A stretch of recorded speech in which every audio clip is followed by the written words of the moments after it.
So, I have great news.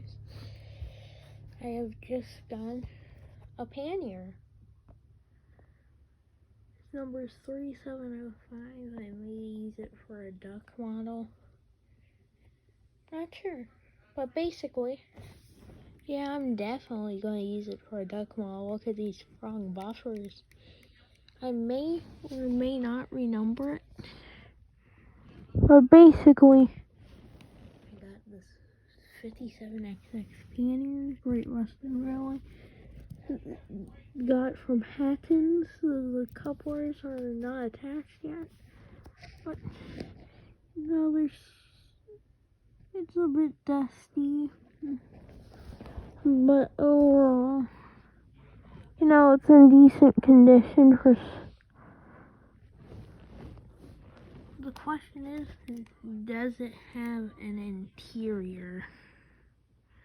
Yes, it does. That's pretty epic. So there on back, sprung buffers, which are the best kind of buffers. Spin it around again.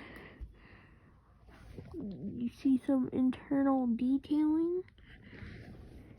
I think this is a Bachmann. Maybe an interface, I don't know. I'm going to get these couplers attached.